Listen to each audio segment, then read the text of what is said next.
Ladies എന്നിട്ട് പരിപാടി നമ്മുടെ അന്നത്തെ പരിപാടി എന്ന് വെച്ച് കഴിഞ്ഞാൽ ചെമ്പക്കുട്ടിനെ കൊണ്ട് യാത്ര കേട്ടാ. ഈ യാത്രയാണെന്ന് നിങ്ങൾ വിചാരിക്കും നമ്മൾ ചെമ്പേനെയും കൊണ്ട് ടൂർ പോകണമെന്നല്ല കേട്ടാ. ചെമ്പയ്ക്ക് ഒരു ചെറിയ അസുഖം, യൂട്രസിൽ എന്ത് പഴുപ്പാന്ന് തോന്നുന്നു. നമ്മൾ മണ്ണുത്തി വെറ്റിനറിയിലൊന്നും കൊണ്ട് കാണിക്കാമെന്ന് വിചാരിച്ചു. അപ്പോൾ ആദ്യത്തെ ടെസ്റ്റിന് വേണ്ടി ചെമ്പൊക്കെ എടുക്കണം കേട്ടത്. അത് കഴിഞ്ഞ് നമ്മൾ നൈസായിട്ട് പുറത്തിറങ്ങിയപ്പോൾ നമ്മുടെ ഒരു രാജപാളയത്തിന് കണ്ടു. എന്തുട്ടാ സാധനം, പക്ഷെ കണ്ടപ്പോൾ പ്രശ്നമായിട്ടാ. 4 വയസ്സുള്ളവന് ഭക്ഷണം ഒന്നും കഴിക്കാൻ പറ്റണില്ല എന്നാണ് ചേട്ടൻ പറഞ്ഞത്. പക്ഷെ അവൻ സെറ്റായി വരും, അങ്ങനെയാണ് ചേട്ടൻ പറഞ്ഞത്, സെറ്റാക്കിയത്. അത് നമ്മൾ കുറച്ചുകൂടി നിന്നപ്പോൾ ഒരു മുട്ടനാട് സ്കാനിങ് കഴിഞ്ഞ് പുറത്തേക്കാണെങ്കിൽ ഇവനെ കണ്ടവിടെ പേടിച്ചു. കുഴപ്പമില്ല, മുട്ടനാട് പിന്നെ സൈഡിൽ കൂടെ അങ്ങോട്ട് പോയി. അതിന് നമ്മുടെ ചെക്കനെ സ്കാൻ ചെയ്യാൻ കയറ്റിയില്ല. നമ്മുടെ ചെക്കനല്ല, നമ്മുടെ പെണ്ണുമ്പിള്ള. പെണ്ണിനെ അങ്ങോട്ട് സ്കാൻ ചെയ്യാൻ കയറ്റി. ആള് സ്കാനിങ്ങിനൊക്കെ നല്ല സുന്ദരിയായിട്ട് കിടന്നു. ബ്ലഡ് ടെസ്റ്റിന് എല്ലാത്തിനും വലിയ കലാപിലാണ്ട് കിടന്നു. ഡോക്ടർ മരുന്നും കാര്യങ്ങളൊക്കെ എഴുതി വന്നു. നമ്മൾ നേരെ മെഡിക്കൽ ഷോപ്പിൽ നിന്ന് മരുന്നൊക്കെ മേടിച്ച് തിരിച്ചു.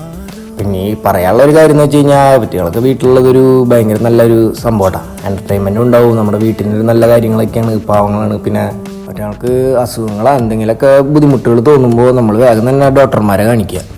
അപ്പോൾ തന്നെ കുട്ടികൾക്ക് പകുതി ഒരു ഉഷാറ് കിട്ടും. ഇപ്പം നമ്മൾ ഇത് വെച്ചുകൊണ്ടിരിക്കരുത്, ഒരിക്കലും വെച്ചുകൊണ്ടിരുന്ന് കഴിഞ്ഞാൽ മെയിനായിട്ടുള്ള ബുദ്ധിമുട്ടുകൾ വരും. അപ്പോൾ കേട്ടാ, അടുത്ത വീഡിയോയിൽ കാണാം.